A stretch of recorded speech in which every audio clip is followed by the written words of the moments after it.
Welcome once again to Deep Dope Soul, and this is the Let's Talk About It segment. I am talking to individuals today on Thursday, January 6th, 2021, about the Capitol building being stormed today in Washington, D.C. As I said in the last segment, I hope this makes it to the Friday show. We got 3 more days before Friday gets here, so Hmm. hopefully something more history making and groundbreaking don't happen between now and Friday, and you'll be able to hear this on the radio. Right now, I'm here with recording artist Rickshon, whose latest offering is a instrumental album called When I'm Gone. Yeah, I got that once right, I'm, right? yeah, once I'm gone. Yeah, Once I'm gone. I apologize. Um, and we are going to have you back for the new music exchange to talk about that, but this ain't that. Thanks for mm, taking the time to be with us, man. I appreciate it. I appreciate you for having me on, man. Thank Okay, so, let's cut right to the crazy. Any other time, the story would be that the Democrats flipped Georgia to, for the Senate. I mean, for the Senate.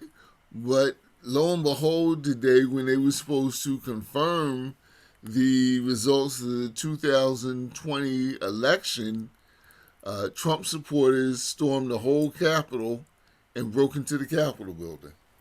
you. Yeah, Where were you when that happened? I was actually working at the time, and like I heard some stuff from like the people on my job. They were telling me about it, and so I kind of like went to my Facebook to kind of see what it looked like, what was going on. Then I saw some of the freeze frame photos that people were posting, and I'm like, are they really in the building? Like, how do they even get past? My first initial mind was, how do you get past security? For one, because I'm already thinking like me, myself, or someone who looks like me, like we would never get that far. And then I saw the photos; they were actually inside like the Senate office, like space where they sit down and they delegate and do everything that you see on TV. And I'm like, wow, like they actually made it that far. And I'm like, where's the police presence? Where's the CIA? Like, where are all these people that whose job is to actually like close off these borders and these government buildings? Right, right. The guy is sitting at the head of the Senate, and actual real senators are hiding under the chairs while he's Yeah. sitting there. I'm like, to be honest, like I said, like I wasn't surprised at all, man. You know what I mean? Because it's like you got to remember, like a lot of these people are they're the descendants of the people from the Boston Tea Party. It's almost the same type of scenario where you have a problem with the leadership, and you don't want to obey the law, so you just do your own thing. It's kind of that now I do what I want mentality. Well, we were taught in school that the people in the Boston Tea Party were quote unquote patriots. Exactly. And but here's the thing: as I got older, I knew there was some BS involved with that. Only because, okay, if they're patriots, why are they dressing like Native Americans and trying to make it seem like they were the ones throwing the Yeah, tea in the they were harbor? saying, look, this is what it is, you know. And it's like when you understand the dynamic when you as you get older and you look at that whole like story, it was like that was kind of crappy what they kind of did, like not to be funny, because it's like the person you gave your middle finger to metaphorically, like gave you the funds and funded your campaign to get here in the first place. And then he gave you soldiers to help you with the French and Indian War, which was before that incident. And Right. then you still did that just because he wanted to raise the taxes. It's like if I send soldiers from where I'm at to help you secure where you're at, and some of these people die, it's like taxes are probably going to be involved with him trying to get some of that back, like to replace what he Exactly. wants. Exactly. Exactly. If you're just tuning in, uh, the show is Deep Dope Soul, and this is our Let's Talk About It segment, and we're here with recording artist Rickshon. Now, it's always dicey. No, well, let me rephrase that. Where we are in America right now today is dicey for someone who's a recording artist to have an opinion about anything but the weather. Uh, is there anything pressing in your professional or personal life that makes you feel responsible for stepping up and saying, I need to be vocal about more than just my album is dropping Tuesday?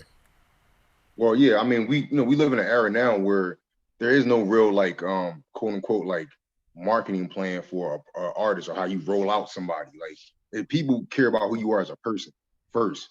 That's where we are now. Like that whole veil of like the celebrity and the what you thought about the artist, the superstar, that's pretty much faded away because with social media, you can see who this person is, you can see what they kind of think about things because we all just keep sharing our thoughts 24/7 with these devices. So it was like, in order for you to really figure out who your core audience is, you have to be yourself. And so if you care about political things, you speak on political things. If you care about, trivial things, you're going to speak on trivial things. Like, you know what I mean? The people that are going to equate to you, they're going to see things the way you see them, are going to be your fans anyway. So you might as well just be yourself instead of disappointing somebody when they maybe finally meet you in person because they had this pre-notion of who you were, and then you don't fulfill that imagination. Hmm. Okay. Well, as long as I've known you, uh, you've always been about your music, but you've always also had I won't even say a political side, because I have my own negative feeling about politics, but you've always had a side of you that was urgent about people and important issues. Yeah. Because we live in, at the end of the day, man, we live in the real world. You know what I mean? Like you can go into the studio, you can close yourself off to the world and focus on your art, but eventually you got to come back to the real world. And unless you don't say anything, things won't change because it always starts with the one individual. We always feel like, what can we do as one person? But with these devices that we have now, we can share our thoughts and understand it's not just you thinking this way. There's Right. thousands of other people that feel the same way. So that kind of gives you the strength to really just say what you have to say. So we all collectively can see that we're all on the same page, and then we can go further with that to do something to make a change. Right, right, right. Well, in light of what we saw today, um, what change would you like to see?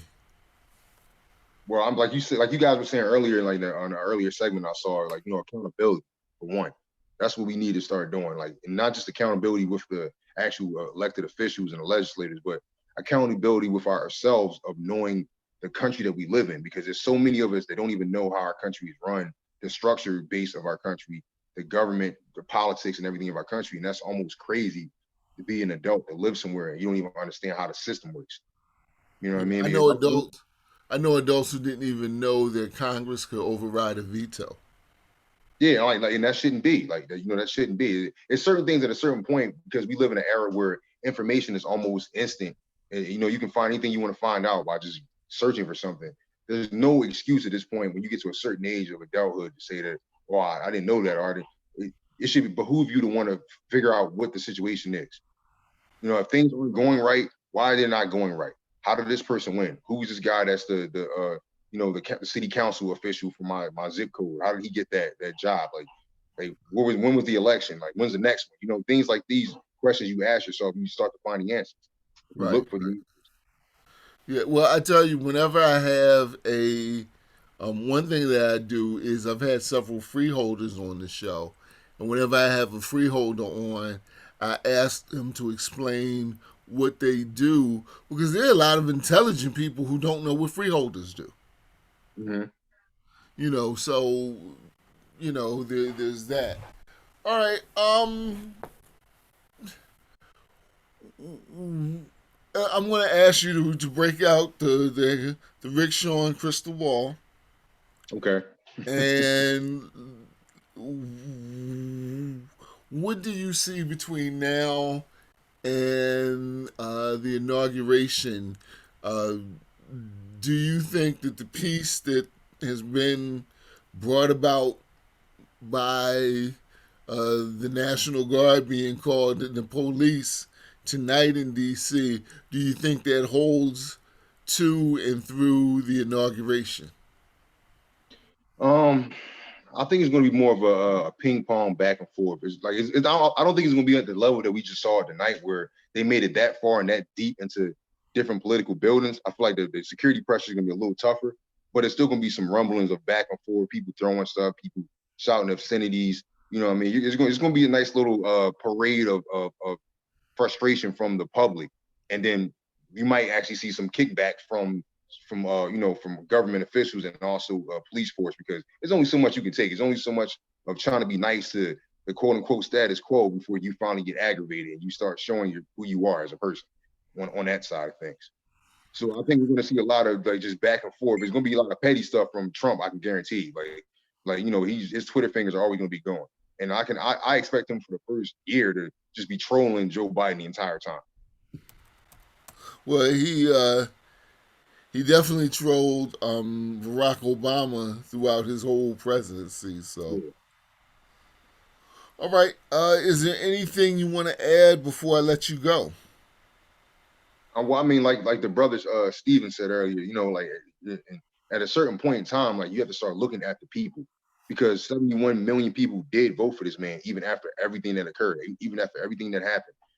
And you have to realize that sometimes like things aren't as deep or as complex as people want to make it seem. Sometimes it really is just about the color of somebody's skin. It was really just about the gender of the person. You know what I mean? And it could have nothing to do with their politics, with their likes and their views of the world are. It's just that he looks like me and he talks like me, so I like him. And You we know have to really what? start looking at people based on those perceptions and those things that they agree upon. Yeah, I heard somebody say the other day, and I understood what he was saying. And I was like, unfortunately, I don't have many friends who will get it, but I think you'll get this. He said, just because you have Stockholm syndrome doesn't mean you're not in Sweden. I like that. I like that. I was like, you know what? A lot of my friends won't get that, but I think you would get that. And that's basically what you're saying. You just people want to overcomplicate that. Let's get into the mind of the Trump voter and why did they vote this? And what was it? They don't like black people, or they don't like black people getting too far ahead of themselves.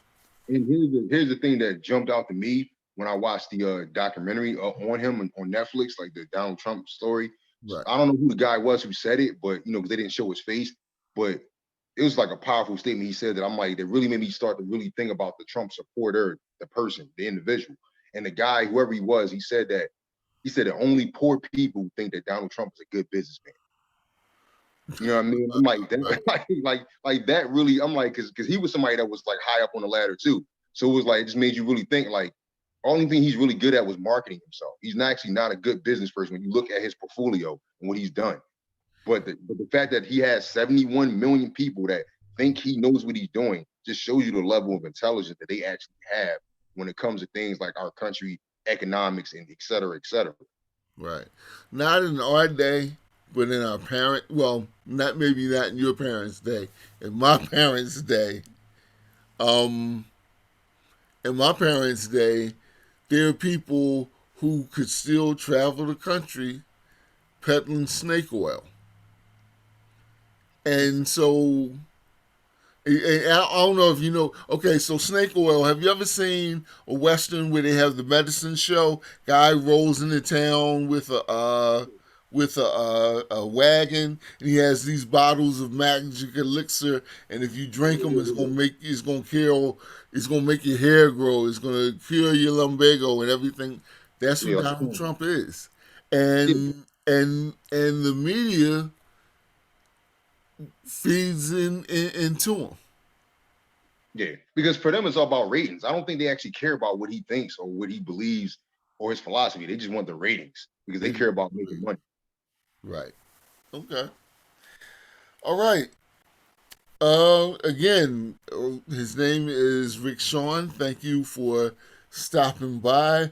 The new album is all instrumentals. Yeah, yeah, And it's okay, so I yeah, gotta ask you, why yeah. do an all instrumental album? Well, as I'm mainly a producer at this point in my career, so my whole thing is trying to bring a feel for the singer and for the rapper to hear like records on. Like on a couple records, I have like hooks already built in, and I have our actual artists that sung the hooks. They kind of give an artist an idea of how they would fit on the song if they heard it. Because I know from an artist's perspective, when I used to listen to instrumentals, I'm like, oh man, this really would work for me. Like I like how this feels, or this would work for so and so that I know who might want to rap on this. So I felt like I could, kind of give that as a way to not only market myself as a producer, but to show artists my style, and maybe their style might complement my style. And then at the same time, like it kind of helps for further down the road when younger producers come along, they might hear my stuff and want to sample it. Right, You right, know what I mean? That's a whole nother just a whole nother lane you go into when your stuff is getting redone over. right, right, right. And so I think we had this conversation before. I'm sure you own the publishing for all that Absolutely, stuff. 100%. Yeah, 100%. And the masters. That's a whole nother conversation. But the Yeah, short of it is, when Toyota come calling and want to borrow that sample, you want to make sure that you own it and not yeah, they have to call this me. this Yeah, other famous producer who's known for stealing people's samples. yeah, 'cause I mean, like the deal I signed like allowed me to keep whatever I made for myself as a physical project. You know what I Right. mean? It had my name on it. So I'm like, I was cool with that. Like, Yeah. That's a wonderful thing. That's a wonderful thing.